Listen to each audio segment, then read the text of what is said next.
Hey guys, welcome back. I'm Laura Wilkie with Down Home with Lemon Pie, and I'm going to talk to you guys about Halloween and what we do and don't do in our home.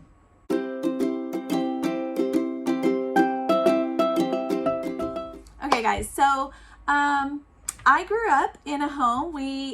Growing up, we celebrated Halloween. We did all of the worldly things associated with that. And that was just how I was raised. I think that was kind of how a lot of people that we knew did it. And after a few years, when we had kids, we did the same with our own kids for the first few years. And over time, I think that God just started speaking to our hearts, my husband and myself, and we both started wanting to get rid of those kind of worldly things that don't celebrate Christ. So all of the things that have to do with like those just make-believe characters or things that are, ungodly really in the holidays as we go throughout the year. Even our daughters started asking us some questions that we just didn't have answers to. Things about Tooth Fairy and Santa Claus and real complicated and specific things that we were ending up having to come up with lies to tell our kids to justify the lies we had already told them about these characters. So it was getting really convoluted and it just felt wrong. And over time, God started speaking to our hearts and we decided to end all of that. So we actually not only do we not do Halloween, we also don't do Tooth Fairy, we also don't do Santa Claus, we don't do Easter Bunny. We are not, the kids know about them. They know some kids make believe that they are true or think that they truly are true. And we tell them more of the true life stories or the history stories of why those holidays are celebrated or how those characters came about. And that brings me along to Halloween. So for a long time though, we still kind of did Halloween. We didn't know what else to do or if there was an alternative, and so we just did Halloween. And then over time, like I said, our hearts started to kind of grow and change, and I came across a book once. I'm going to put it up here for you guys, and it's called Mommy, Why Don't We Celebrate Halloween? And I thought, you know what, let's try this book. You know I'm a book lover if you guys have been following me, and I thought let's try this book and see where it goes and where it takes us. And it's actually a wonderful book. I highly recommend it. It is written for children, so you can read it aloud to your children. There are YouTube videos where other people are actually reading it out loud if you just want to kind of preview it that way. But I highly recommend it. It gives you the history of Halloween and why we celebrate the way they do, or we don't celebrate, but why people celebrate the way they do, why they say trick or treat, why they dress up in costumes, why they carve pumpkins even, and things that seem so innocent, but maybe truly aren't. And one of the things it talks about in that book is it says, even if you call it something else, it's still not good. Okay, so something that is called something else, so giving something a different name than what it is, does not make it right. You can see this in our world right now. You can see this in the agendas going on around us, things with obvious biological children who are being told they are something else and being called something else, and just because you call it by something else does not make it that something else. So if you get where I'm going with that, I know I'm going to get a lot of feedback on this, a lot of hitbacks, because I know there are a lot of people who are going to take personal offense and are not going to want to heed the conviction in their hearts. They're going to want to fight back and write me all kinds of mean comments, and I understand that's coming. But I wanted to go ahead and share this with you guys anyways.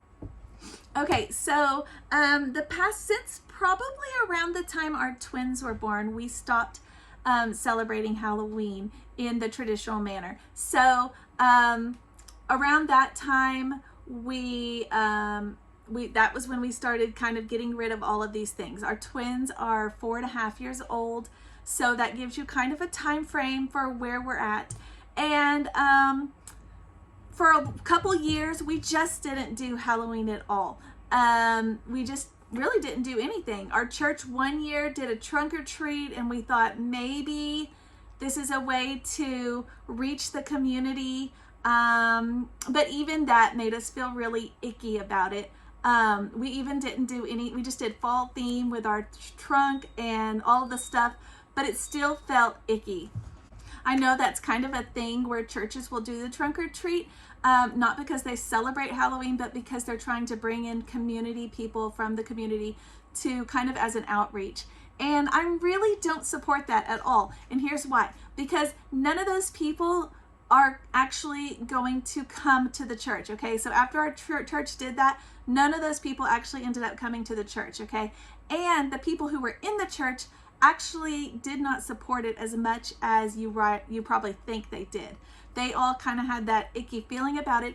And here we are out there with our little ones, and there are scary, scary costumes coming by them, just pure evil, surrounding them the whole night that we were there. So it really, I don't think was good at all.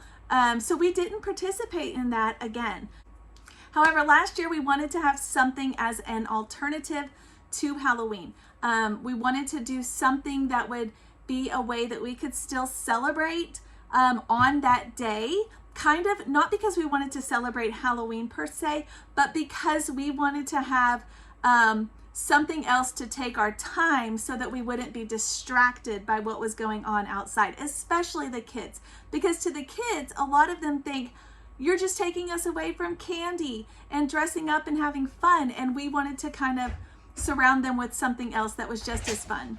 So last year, I know this is crazy long, but last year we did a family pumpkin party. I wanted to have something we could continue to carry on through the generations, even to our grandkids. That would be an alternative for that specific day. And we did a pumpkin party. And it was super, super fun. We did lots of fun things. I'm showing you guys some pictures here, and it was really, really fun. But in the end, it was still very reminiscent of the Halloween celebration, the carving of pumpkins. And we wanted to do something more fall festival. Okay, so also last year, because we were studying the fall feast, we did My Father's World. You can kind of see it here. And we were studying the fall feast, and we learned about Sukkot. I've heard it pronounced several different ways. Sukkot, maybe.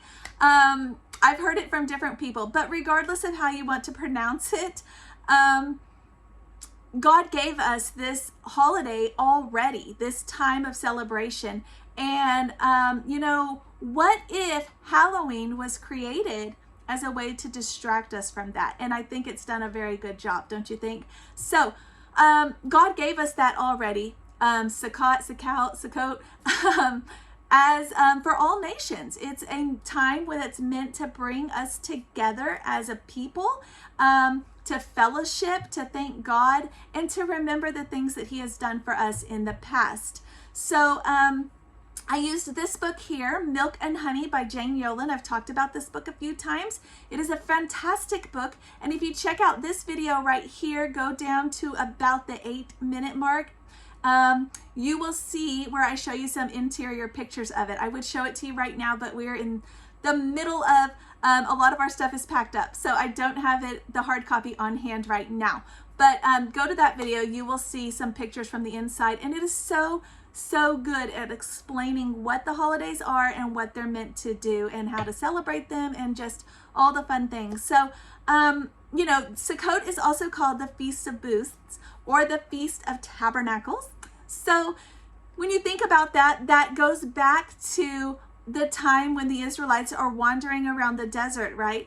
And they would build these shelters, and the shelters were intended to house them while they were roaming around the desert, right? And it was a way of God protecting them. And if you look at that and how people celebrate this particular feast in today's time, that is one of the things they still do. So they still will build these 3-sided shelters, and they will use leaves and grasses and fresh branches and things for the top, for the roof. And got a couple pictures here just to show you guys. And people do that at home. So you know, you're thinking like, it's a fun way to get together with your family, and you're building essentially a fort together. Who doesn't like that? You get to sleep in the fort. You get to eat in the fort. You're basically camping and having a good time. You're going to your neighbors who are also doing the same thing. You're fellowshipping together with other believers, and remembering and praying and remembering God's provision and protection over the years, like I said, and during that time in history. So I'm excited to continue that this year. We are actually in that time period. It goes for a week this year. It is, you'll probably need to look it up, because if you watch this the next year, it'll be different. But this year, it is October 9th to the following Sunday. And it's just a wonderful time to get together. And, you know, I was looking at some things on Instagram with some other mamas that I follow, and one of the mamas at Kindle Togetherness had posted some information, and she just had a bunch of information about this holiday, but also some really good questions. And I'm going to pose them to you guys right now and see what you think. See if it touches your heart the same way it did me. The first one is, what if we joined in his established feasts and times instead of creating our own? Okay, and that's the first one. God already gave us a holiday to celebrate in fall, a holiday that celebrates harvest, a holiday that celebrates thankfulness. God already gave us one. What if we participated in that, the one that was already created thousands of years ago, instead of trying to follow the world and do what the world is saying? Okay, and this second question is the one that really touched my heart, because this is one that I had kind of struggled with, you know, trying to find the reasons why Halloween is still okay to celebrate. You know, we're not evil people, and we're not casting spells, we're not witches, we're not this or that. Yes, maybe it started that way, but that's not what we are, and that's not what we celebrate it for. So what if we stopped looking for the redemptive qualities in evil practices? We stopped trying to make the bad things good, okay? And we began to just enjoy the gifts that God gave us in his holy days, okay? Thousands of years back, okay? So why don't we try that? So that is our focus this year, and for the years to come, it may change a little bit, because as you know, we are very new to this as well. But this year, I have been reading and learning so much about Sukkot, and some of the things that we are planning is we are going to build our own sukkah again. We did this last year, just kind of on accident, actually. We happened to be building a little fort for the kids anyways during this time period, and so we just continued that on and finished it and did some celebrations. So that kind of was an accident, maybe, or maybe it was God in our homeschool and in our hearts just leading us, which I totally think is happening. So some of the things that we're going to be doing, we are going to be having some delicious fall foods by celebrating the harvest festival type stuff.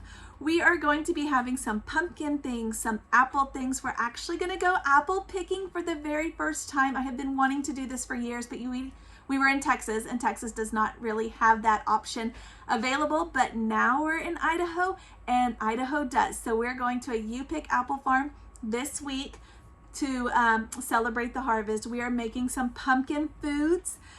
We are going to do some of our things like from our pumpkin party.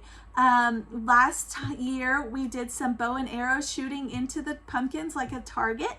We also did some little fun pumpkin crafts, things like that, not jack-o'-lantern things, but just pumpkin things. So just good things.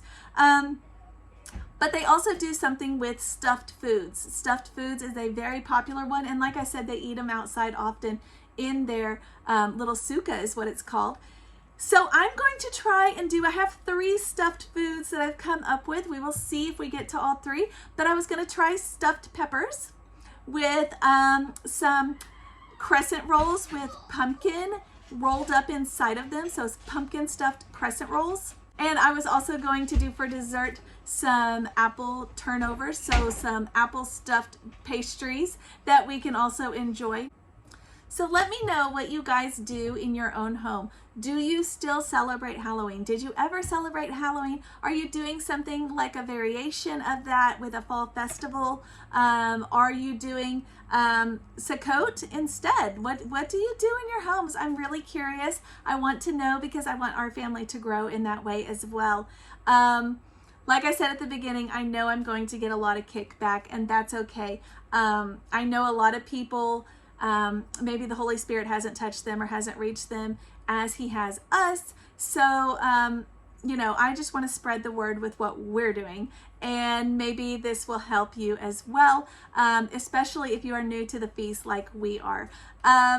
Thanks for watching, guys. I am going to be sharing some videos of our celebrations and what we did and what we didn't do and just how all of that went down, probably in a couple videos down or maybe the next video.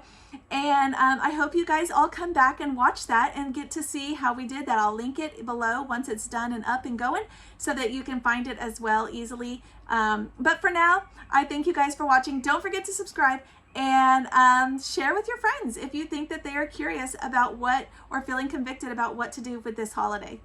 See you guys later.